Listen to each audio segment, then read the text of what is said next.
The Constitution is the supreme law of the land, and we all live under the rule of law, right? Right? It's not right, is it? Sometimes I hear people say things like, the police can't arrest you for your religion because the First Amendment to the Constitution says so.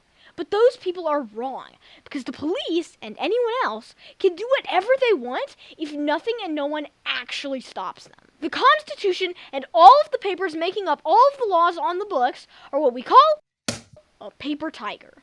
The laws are written on literal paper, and they say all kinds of powerful sounding things, telling us what to do and what not to do, talking about war, death penalties, and prison sentences, and the people taking up arms. But here's the thing.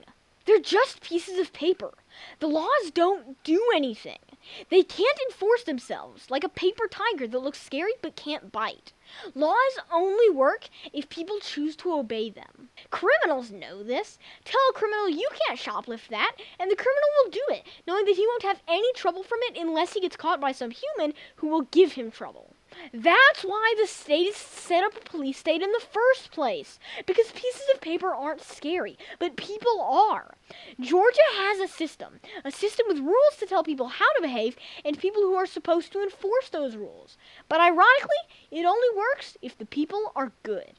John Adams once said, "Our Constitution was made for a moral and religious people. It is wholly inadequate to the government of any other." Why did he say that? Because no security is enough to stop a person who is determined to break in. You can put a lock on it, but any lock can be broken. Locks don't stop criminals. Locks only keep honest people honest. And the laws are no different. The law says you have a right to speak freely, but that doesn't matter if someone takes you to jail for it and no one stops him.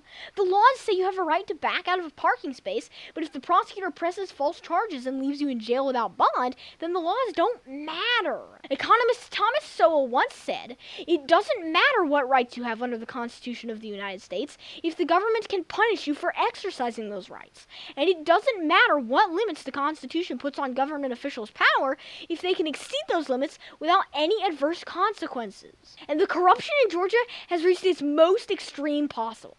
Right now, in Georgia, a police officer can commit death penalty level crimes in public, in broad daylight, on camera for all the world to see, and face no penalty at all, while an ordinary person can obey the law and face life in prison. In Georgia, the rule of law is completely dead. The laws are a paper tiger. They're completely worthless and meaningless if the people don't choose to obey them and enforce them. And when the power is centralized, it takes only a few people with the power who lack the moral courage to do the right thing before the entire system breaks and we destroy ourselves with unrestrained lawlessness. The Tacoma Home Depot police scandal didn't happen just because one person did something wrong.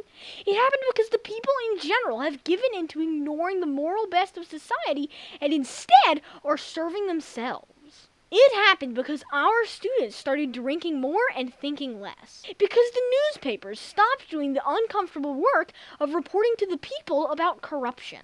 Because the people stopped doing the hard work of learning about the issues and going to vote. Because 1 million men chose to commit so many crimes that the people demanded more police to protect them. Because an officer decided to abuse his power. Because the police decided to go along with their friends instead of getting down to the bottom of things. Because judges got lazy and stopped demanding evidence before handing out warrants. Because investigators chose to ignore evidence that didn't fit the narrative. Because grand jurors decided to sign off on the paperwork without too many questions. Because prosecutors decided to score more wins, gain political points, and protect the county's money rather than letting the innocent go free. Because the sheriff chose to enforce the laws against the people, but not against his buddies. Because the feds chose not to step in. Because the Supreme Court decided not to hold anyone in power accountable. Because the preachers don't want to take the risk of telling them all that they're wrong. And because they all know that whatever the Second Amendment may say, you aren't willing to risk your life to stop them. The system is down. But the system never meant anything. If everyone would do the right thing, we wouldn't need a system at all. But the system is down because the people are down. Too many people in power chose to do the selfish thing instead of the right thing, and 11.3 million Georgians haven't done what is necessary to fix it. But there is hope. The days of Georgians backing the blue are over.